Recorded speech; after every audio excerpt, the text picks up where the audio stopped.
আসসালামু আলাইকুম। আশাদ বার্ড হাউসে আপনাদের সকলকে স্বাগতম। আজকে আপনাদের জন্য একটি ভিডিও নিয়ে আসলাম। ভিডিওটির টপিক হচ্ছে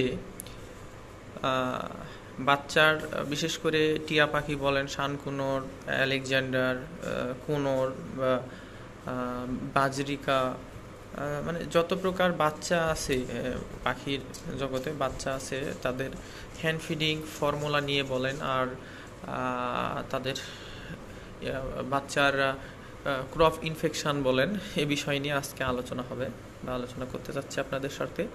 আমি রিসেন্ট একটি ভিডিও দেখলাম, এক ভাইয়ের পোস্ট করছেন যে তার বাচ্চা বমি করছে, প্রচুর পরিমাণে বমি করছে, সে স্থির থাকতে পারছে না, ফিড করানোর সাথে সাথেই সে বমি করে ফেলছে বাচ্চা।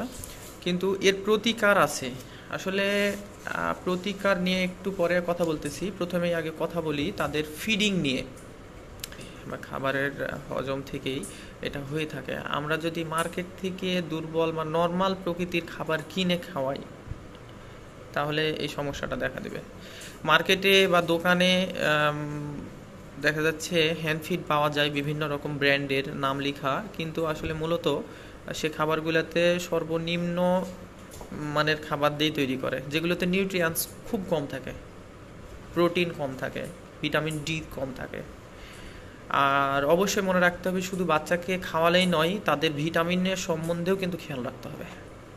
তো যখন তাদের হজম শক্তি কমে যায়, দুর্বল হয়ে যায়, তখন বিভিন্ন ধরনের ভিটামিনের ঘাটতি দেখা দেয়, ফলে বাচ্চা আস্তে আস্তে শুকায় বাচ্চা মারা যায় একটা পর্যায়ে। তো আমরা আসলে বাচ্চা নেওয়ার পূর্বে এটা খেয়াল রাখি না। ছোট বাচ্চাও অনেকজনকে দেখতেছি, অনেকেই পাখি বাচ্চা, ছোট বাচ্চা সেল করছে, এমনও দেখছি।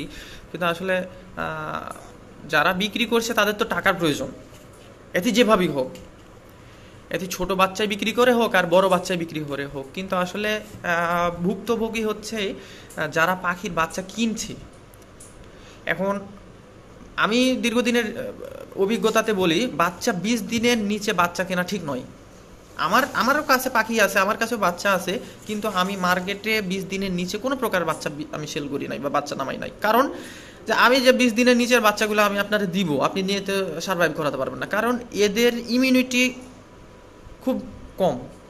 20 দিন বয়সের বাচ্চার পর থেকে তাদের ইমিউনিটি শক্তিটা বেড়ে যায় এবং খুব সহজে তারা ডাইজেস্টিক ঠিক রাখতে পারে। কারণ ক্রফটে প্রথমতই বাবা মা একটা দুধ তৈরি করে, তাদের নিজের ক্রফটে একটা দুধ তৈরি করে, সেই দুধটাই বাচ্চাকে ফিডিং করায়। এখন এই ফিডিংয়ের চিন্তা করে যদি আপনারা ভেবে থাকেন, তাহলে ছোট বাচ্চাকে তো আমরা, নবজাত শিশুর বাচ্চা, মানুষের বাচ্চাকে তো আমরা সেরেলাক খাওয়াই, তাহলে কি সেরেলাক খাওয়ালে হয় না? নেভার, এটা সেরেলাকও খাওয়া যাবে না। কেন সেরেলাক খাওয়া যাবে না?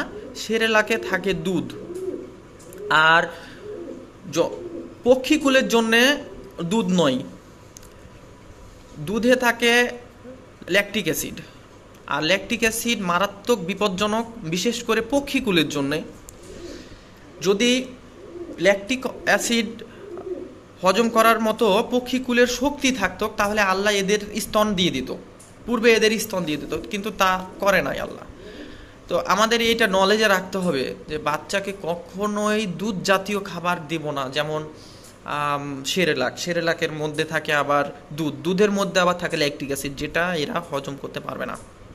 আচ্ছা, এবার এদের বয়স সর্বনিম্ন 3 মাস, অর্থাৎ 90 দিন। 90 দিনের আগে ডাউল জাতীয় খাবার দেওয়া যাবে না, কারণ ডাউল খুব দ্রুত এদের যে খাবার দিবেন, এদের ক্রফট, এই যে এই গলার নিচে যে অংশটা বলে, অংশটা থাকে, এই জায়গাটাকে ক্রফট বলে, ইংলিশে আসলে ক্রফট বলে। তো এই জায়গাতে খাবার যে ডাউল যে আপনি ফিড করাবেন, ডাউল জাতীয়, যেমন বেসন বলেন বা এ টাইপের কিছু ডাউল ফ্যাট করার পরে বা ব্লিন্ড করার পরে হয়তো অনেকেই ফিড করাতে পারেন। সেক্ষেত্রে হয় কি, যে বাচ্চার যে ক্রফটে ডাউল খুব দ্রুতই পচে যায়। আমি এটার উপর দিয়ে ফিডিংয়ের সময়েও কিছু কথা তুলে ধরেছিলাম, কিন্তু পার্সোনালি আমি ভিডিওটি তুললাম আজকে শুধুমাত্র এক ভাইয়ের বাচ্চার বমি করা দেখে বা অমটিং করা দেখে। তো এটাতে হয় কি, তো এর যে ক্রফটে খাবারটা থাকবে ও খাবারটা ওর পেটে যাওয়ার আগেই ও ক্রফটে পচন শুরু হয়ে যাবে। এই পচন শুরু হলেই আপনার ক্রফ ইনফেকশানে দেখা দিবে, ফলে বাচ্চা শুকিয়ে যাবে, বাচ্চা বমি করবে, তারপরে অনেক সময় থলিতে খাবার শক্ত হয়ে যায়, তারপরে পাতলা পায়খানা করে, পেটের নিচ শুকিয়ে যায়, কালো পায়খানা করে, এগুলো হচ্ছে তার ডিজিস্ট। আর অবশ্যই ভালো মানের খাবারটা আপনারা দেওয়ার চেষ্টা করবেন। মার্কেটে গেলেন, কিনে নিয়ে চলে আসলেন কম দামি খাবার, বাচ্চাকে ফিড করাতে হবে, নিয়ে চলে আসলাম, নেভার হবে না, বাচ্চা গ্রোথ হবে না সহজে, বাচ্চা দুর্বল হয়ে পড়বে। বেশিরভাগই এই বয়সের বাচ্চাগুলো মার্কেটে এখন অ্যাভেলেবল, এবং এই বাচ্চাগুলোকে নিয়ে আসার পরে খাবার সঠিক দিতে না পারার কারণে বাচ্চা বেশিরভাগই কিন্তু মারা যায়। এটা হচ্ছে আমাদের একটা দুর্বলতা। ভাই একটা বাচ্চা নিয়েছেন 2500, 2000, 2500 টাকা দিয়ে, অবশ্যই 2000, 2500 টাকা দিয়ে একটা বাচ্চা নিলে একটা ভালো মানের খাবারও নেবেন।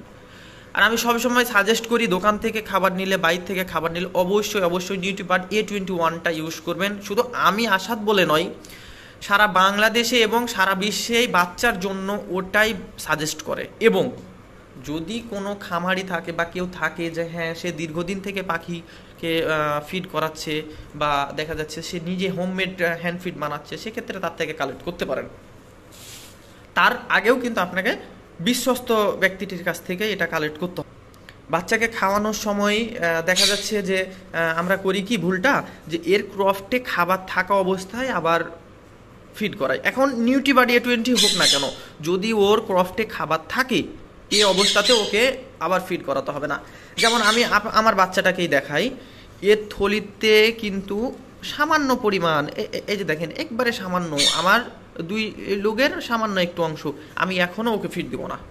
কারণ এখন যদি আমি ওকে ফিড দিই, এই যে আগের একটু অল্প খাবার আছে, আবার নতুন খাবার, তখন ও খাবারটা ওর সাথে ফ্যাট হয়ে যাবে। ফ্যাট যখন হয়ে যাবে তখন এই খাবারটা অল্প কিছু থেকে যাবে, আর ওটা তো নতুন দিলামই, তখন সেক্ষেত্রে হবে কি, ওই যে পচন শুরু হয়ে যাবে, ইনফেকশান, তারপর থেকে এর ফলে বিপদে পড়ে যাব, ইনফেকশান হয়ে যাবে। এই যে বাচ্চাকে কীভাবে তার ভেতরে যে ক্রফটের ভেতরে যে ইনফেকশান হয়ে গেছে, সেই ইনফেকশান কীভাবে নিরাময় করা যায়, এটার উপরে আবার নেক্সটে ইনশাল্লাহ ভিডিও দিব।